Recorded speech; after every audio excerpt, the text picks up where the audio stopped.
করিমগঞ্জের সব এলাকা যেন মিশে যায় মন্দির কমিটির সঙ্গে। কেননা আজ ছিল ত্রিকালদর্শী লোকনাথ বাবার 134তম তিরোধান দিবস। করিমগঞ্জের সুভাষনগর রোড, নেতাজি পল্লী রোড ইত্যাদি এলাকায় মাঙ্গলিক পরিবেশে বাবা লোকনাথ পূজিত হন। এলাকায় যেন আধ্যাত্মিক পরিবেশের সৃষ্টি হয়। অগণিত ভক্তবিদ্যার সমাগম হন মন্দির প্রাঙ্গণে।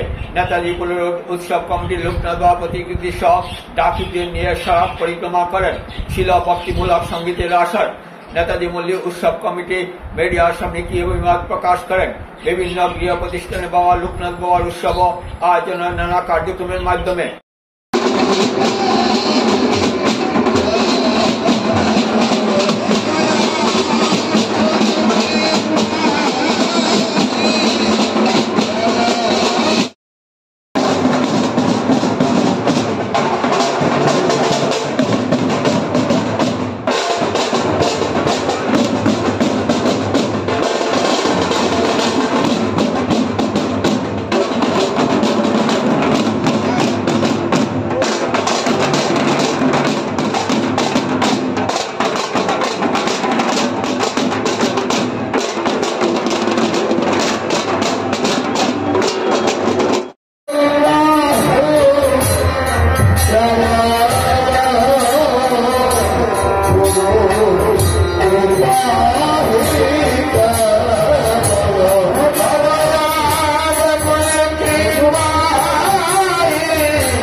সমগ্র এলাকা যেন একটি আধ্যাত্মিক পরিবেশের সৃষ্টি হয়েছে। কেননা আজ লোকনাথ বাবার 134তম তিরোধান দিবস।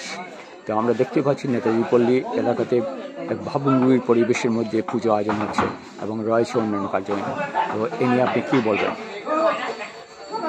আমাদের সাথে এখানে আছেন আমাদের সেক্রেটারি, মন্দির কমিটির সেক্রেটারি অতনু মহাশয়, অপু দাস, বিজয় এবং অন্যান্যরা, প্রদীপ পাল, পলকদার সবাই আছেন।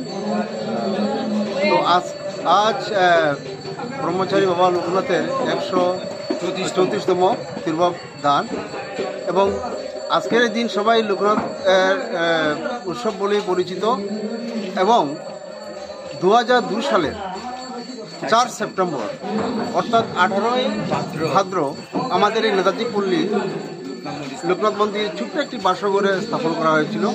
তার পরবর্তীতে এই লোকনাথ মন্দিরের সমস্ত নেতাজি পল্লীর জনসাধারণ ভক্তবৃন্দরা মিলে আস্তে আস্তে এবং আমাদের স্থানীয় বিধায়ক কমলাকা দেবপ্রকাশের সহযোগিতা এবং আরও অন্যান্য ভক্তবৃন্দর সহযোগিতায় এই মন্দির প্রতিষ্ঠা করা হয়েছে। মোটামুটি ছোট্ট একটা স্ট্রাকচার করা হয়েছে, খুব সুন্দর স্ট্রাকচার করা হয়েছে।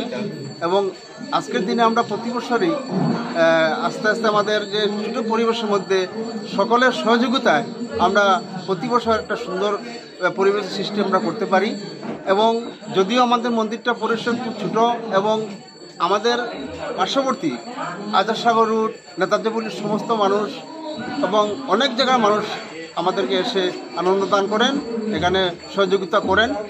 এবং আজকে আমরা প্রায় 2000 ভক্তবৃন্দের প্রসাদের আয়োজন করেছি এবং গতকালকের থেকে শুরু হয়েছে অধিবাস গতকালকে রাত্র 12টা অবধি অধিবাস চলছিল, সকালবেলা ভোর কীর্তন হয়েছে এবং এখন আমাদের এই নেতাজি পল্লী ছাড়াও আমাদের এখানে অন্যান্য ভক্তবৃন্দেরা আছেন এবং বিশেষ করে আমাদের এখানে শ্রীকৃষ্ণ জুয়েলারির রাজু বণিক মহাশয় আছেন, এখানে স্বপন বণিকেরা আছেন। তো আজকে এখানে 21 জন আমি দেখতে পাচ্ছি, 21 জন ঢাকি ভাইদেরকে নিয়ে উনি আসছেন, যাদের সমস্ত ব্যবহার উনি করছেন।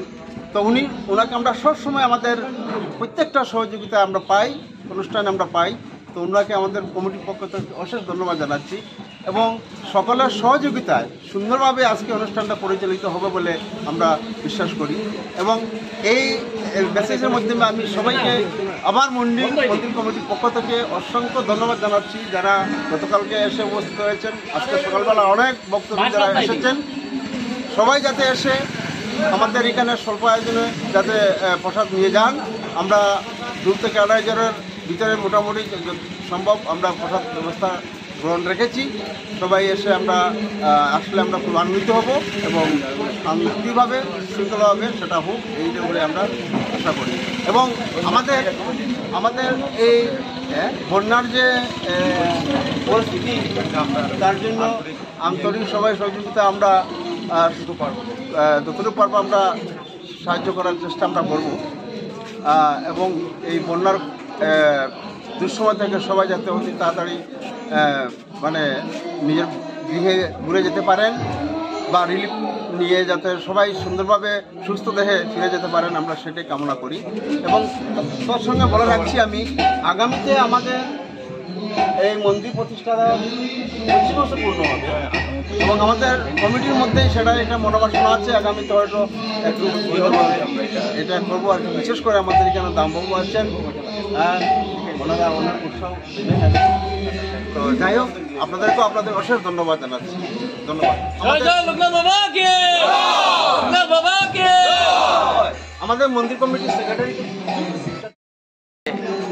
খুব সামান্য দিয়ে এই মন্দিরটা শুরু হয়েছিল, তো সবের সহযোগিতা, পাড়া প্রতিবেশী বা বাইরের মানুষের অনেক সহযোগিতা আছে।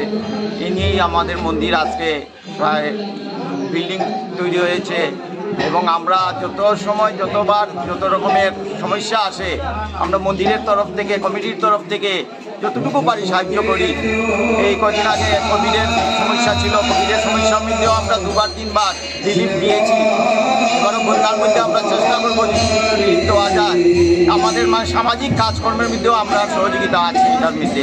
তাই আমরা করিমগঞ্জের সব জনসাধারণকে আন্তরিক শুভেচ্ছা অভিনন্দন জানাই, জানে মন্দিরটা সুন্দরভাবে হোক। বাবার কাছে প্রার্থনা জানাই, বাবা যেন সবাইকে সুস্থ শান্ত স্থির রাখে, সবার মঙ্গল কামনা করে আজকের বক্তব্য আমি শেষ করব।